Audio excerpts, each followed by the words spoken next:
Bienvenue dans ce tuto 3D Studio Max où nous allons apprendre à placer une caméra, puis à faire en sorte d'avoir plusieurs plans durant notre animation. Pour cela, il y aura deux méthodes.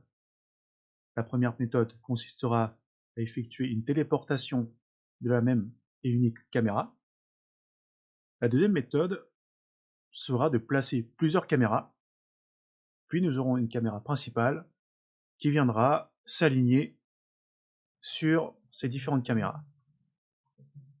Nous allons placer une caméra dans notre scène en cliquant sur le menu Create Cameras et nous pourrons détacher le menu caméra.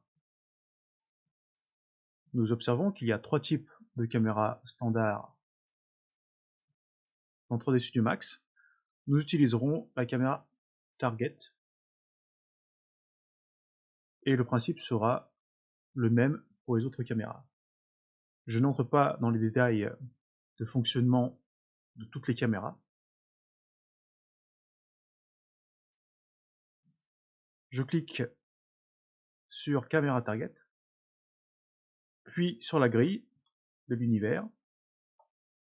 J'opère un clic gauche, puis je maintiens enfoncé et je tire la souris dans une direction complètement arbitraire afin de pousser et de créer la target. Une fois qu'elle est placée, je lâche le clic gauche. Après cela, je peux fermer le menu caméra. Une fois que la caméra est créée, elle a un nom standard qui s'appelle ici caméra 1 et nous voyons également qu'il y a un deuxième objet qui lui est rattaché directement qui s'appelle caméra 1.target. Afin de faire les déplacements, j'appuie sur la touche W du clavier pour passer en mode translation et je peux placer la caméra. Pour placer la target, il suffit de la sélectionner dans le viewport ou alors dans le Scene Explorer et pareil, comme je suis en mode W, je peux déplacer la target afin de la placer à un point d'intérêt de la scène.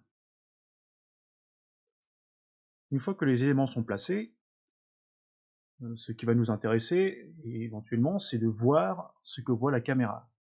Pour cela, j'appuie sur Alt plus W afin de revenir sur mes quatre vues. Et avoir les quatre vues, ça peut être dérangeant ou c'est pas pratique afin de pouvoir manipuler le placement de caméra. Donc pour cela, nous utiliserons en bas à gauche cette icône qui va nous permettre d'afficher les différents types d'arrangements pour le viewport. Les deux qui vont nous intéresser, ce sera l'arrangement vertical et l'arrangement horizontal. Selon vos préférences, donc vous pourrez cliquer sur l'arrangement vertical pour avoir seulement deux fenêtres, deux viewports, ou alors l'arrangement horizontal.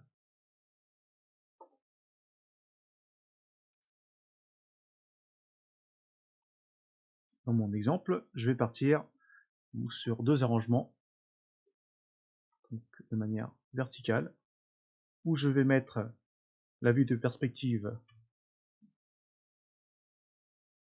sur le viewport de gauche et la vue de caméra sur le viewport de droite. Pour afficher la vue de caméra, il vous suffira de cliquer sur le menu qui se trouve en haut à gauche du viewport, où il est affiché Front, Left, Right ou Top, bref, qui vous affiche quel est le type de vue actuel. Et là, je peux cliquer sur Caméra, puis Caméra 1. De cette manière, je vois ce que voit la caméra 1. Tout en déplaçant l'élément dans la vue de perspective, Dans la vue de caméra, maintenant, je vois ce que voit la caméra. Attention toutefois, la caméra 1 voit beaucoup trop de choses. C'est-à-dire que là, nous avons une vue donc un peu trop globalisée de ce que voit la caméra. Afin d'afficher la zone visible, et seulement la zone visible par la caméra, donc il y a plusieurs méthodes afin de réaliser cette opération. Si j'appuie sur la combinaison de touches Shift plus F, comme Frame, vous voyez que la zone dans laquelle ce que la caméra voit s'affiche. De cette manière, nous éviterons de faire des erreurs. Vue de perspective, je peux déplacer ma caméra afin de voir ce que celle-ci voit concrètement. Par conséquent, peut-être que la disposition horizontale peut être la meilleure, où je peux mettre la perspective en bas et la vue de caméra en haut. Tout dépendra de vos préférences, mais le résultat sera le même.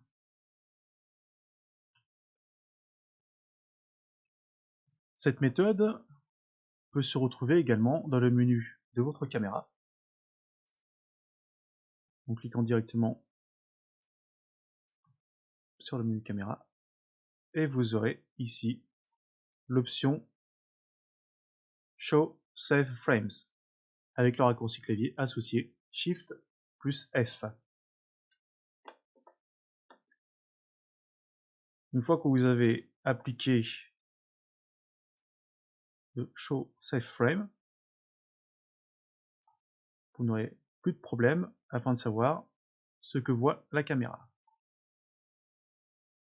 Il sera donc beaucoup plus aisé de cadrer correctement votre caméra durant la séquence d'animation.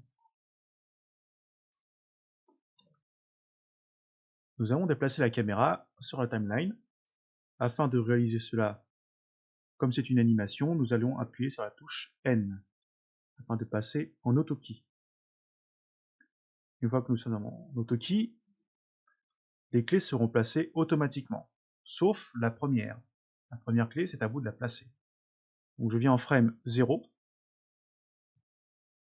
je sélectionne la caméra ainsi que sa target, puis j'appuie sur la touche K pour placer une clé.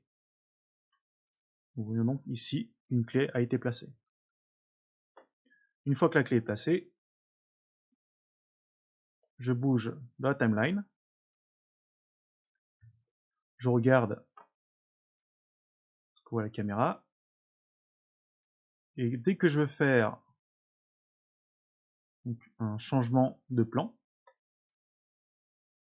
tout simplement, donc je vais rappuyer sur la touche K à la frame 52 par exemple, puis je fais frame plus 1, c'est-à-dire que je vais à la frame 53, et là je vais pouvoir déplacer la caméra afin de la placer à un autre point d'intérêt, puis je vais placer également la target.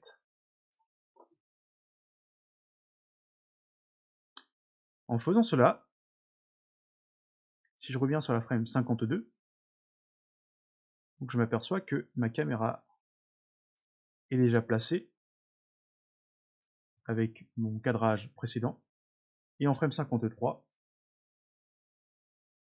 la caméra se place complètement ailleurs. Comme cela se passe sur une seule frame, c'est comme si il y avait une téléportation. Et par conséquent, donc ici, nous pouvons voir que dans notre séquence, nous passons d'un plan de caméra à un autre. Il faudra répéter l'opération autant de fois que nécessaire.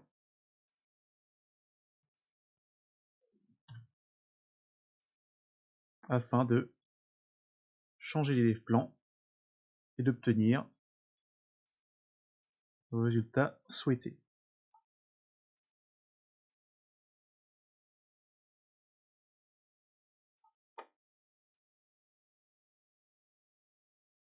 Donc le principe est alors de placer des clés avec une seule frame d'écart afin que l'interpolation n'ait pas le temps de se produire et que l'on ait donc une impression de téléportation. Voici comment fonctionne la première méthode. Pour la seconde méthode, je recharge ma scène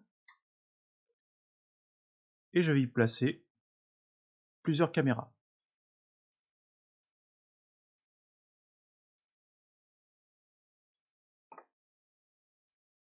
De type caméra target.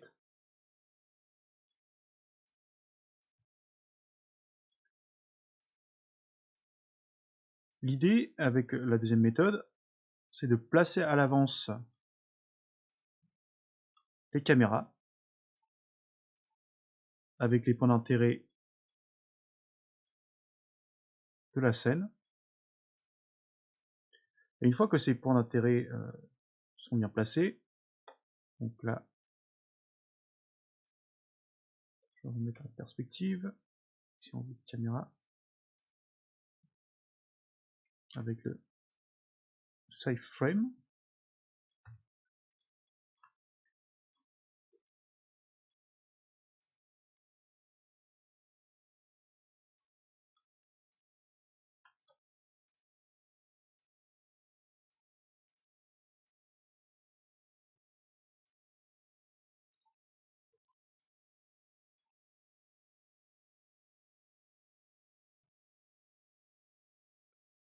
Donc ma première caméra est placée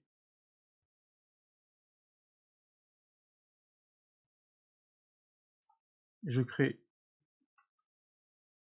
une deuxième caméra. Je vais également placer la target.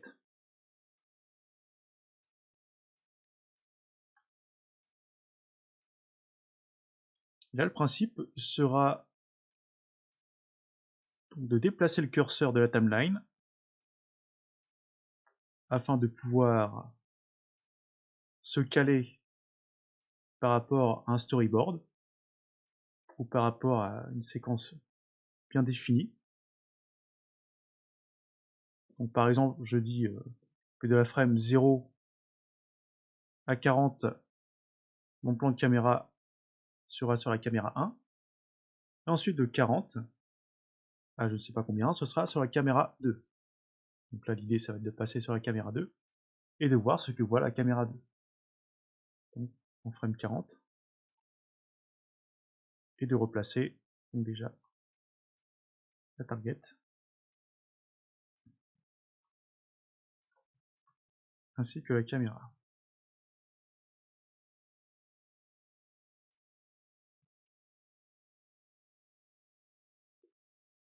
Donc à ce niveau-là, dans la deuxième méthode, c'est à vous de noter les intervalles dans lesquels vous ferez le changement de caméra.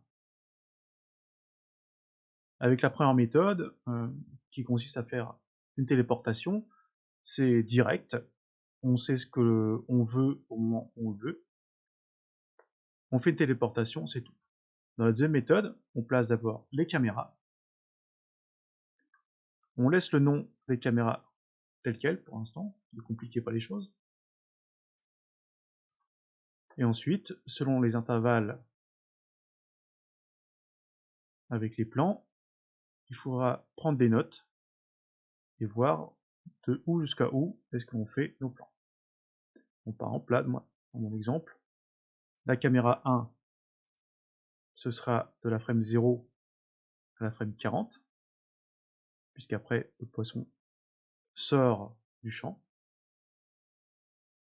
Ensuite, à partir de la frame 40, je passe sur la caméra 2, et je regarde ce qui se passe.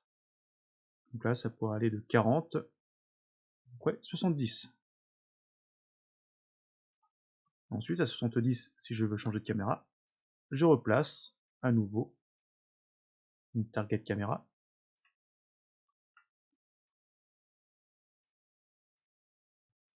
J'anticipe le placement et je passe sur la caméra 3 afin de voir ce que la caméra 3 va pouvoir visualiser. Voilà. Et ainsi de suite. Donc l'idée, comme vous l'aurez compris, c'est de placer plusieurs caméras donc à l'avance. Et maintenant, je vais créer une dernière caméra, toujours target caméra, que je vais renommer par exemple caméra principale. En renommant la caméra principale, la target se renomme automatiquement. À présent, je vais aligner en frame 0 la caméra principale avec la caméra 1 en position X, Y, Z, pivot sur pivot, et je ne touche pas à l'orientation et au scale. J'applique, je regarde ce que ça donne, et je valide avec OK.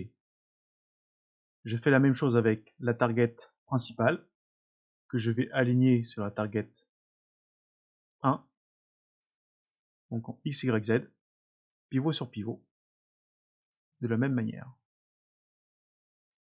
Donc, ce qui serait intéressant, c'est que je vois ce que voit la caméra principale. Donc là, je me mets en caméra principale sur la vue de dessus. Une fois que c'est fait, je vous rappelle que la première clé, c'est à vous de la placer. Donc je sélectionne la caméra principale, je suis en AutoKey, j'appuie sur la touche K afin de placer une clé. Ensuite, je me déplace dans la timeline. Et comme j'ai déterminé que c'était à partir de la frame 40 que je voulais faire mon changement de caméra, donc je viens en frame 40, je resélectionne la caméra principale plus sa target, je rappuie sur K afin de bloquer la caméra de la frame 0 à la frame 40. Puis je fais frame plus 1, c'est-à-dire 41. À la 41, je sélectionne la caméra principale seulement et je l'aligne avec la caméra numéro 2. Donc la caméra numéro 2, pour savoir où est-ce qu'elle se trouve, je la sélectionne éventuellement dans le Scene Explorer, ce qui va m'indiquer sa position. Donc là maintenant que je sais où elle se trouve, je resélectionne ma caméra principale, puis je fais un alignement, donc en position X, Y, Z, pivot sur pivot.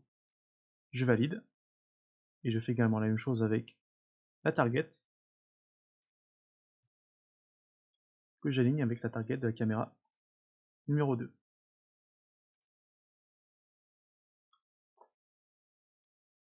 Et comme j'ai un déplacement qui s'est opéré, et que je suis en AutoKey, sur ma caméra principale, des clés d'animation seront placées automatiquement.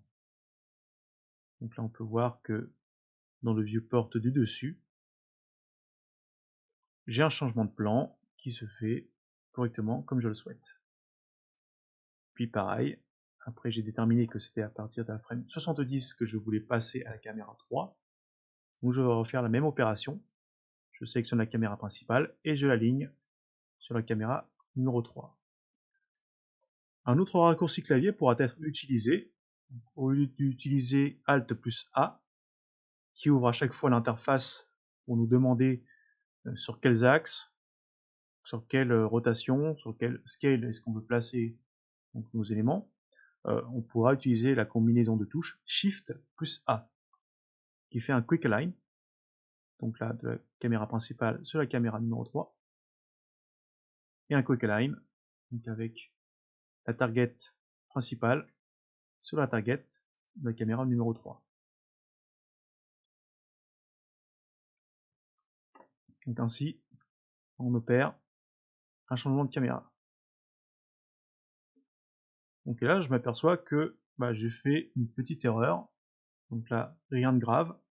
Tout simplement, ce que vous avez à faire, c'est de venir ici en 41 sur la caméra et sa target. Sélectionner les clés 41. Éventuellement faire un zoom si ce n'est pas suffisant. Donc je sélectionne les clés, je duplique et je les place juste avant afin de bloquer ma caméra principale et qu'elle ne fasse pas d'interpolation. Et là, je regarde le résultat sur le viewport du dessus et je m'aperçois que ça donne ce que je souhaite. Donc faites bien attention, pour les clés des caméras, il ne faut pas tomber dans le piège avec les interpolations et bien placer une clé pour bloquer la caméra, puis en frame plus 1, faire le déplacement. En fait, cela revient un peu à réutiliser la première méthode, sauf que on se sert de plusieurs caméras qui vont nous servir donc de support, de référence pour qu'on puisse faire l'alignement. Vous pourrez également utiliser donc, la visibilité des caméras s'il y en a trop, afin de cacher les caméras qui ne servent plus et ne montrer que celles qui vont vous servir.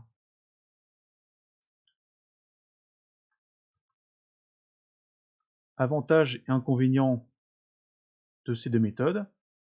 Pour la première méthode, nous n'avons qu'une seule caméra. Par contre, vous devrez placer correctement les clés lors de l'animation pour qu'elles se téléportent correctement là où vous souhaitez. Cette méthode est largement suffisante. Elle remplit correctement son rôle. Mais si vous voulez faire des changements de caméra, c'est vrai que là, vous n'aurez plus de support de référence. Et c'est là où la deuxième méthode peut être meilleure si vous voulez avoir des références, des bases, que vous prenez des notes. Par contre, l'inconvénient, c'est que vous allez avoir plein de caméras dans votre scène. Et ces caméras pourront vous gêner pour réaliser les changements de plan. C'est à vous de voir selon vos préférences la méthode que vous utiliserez, mais le résultat sera fortement le même.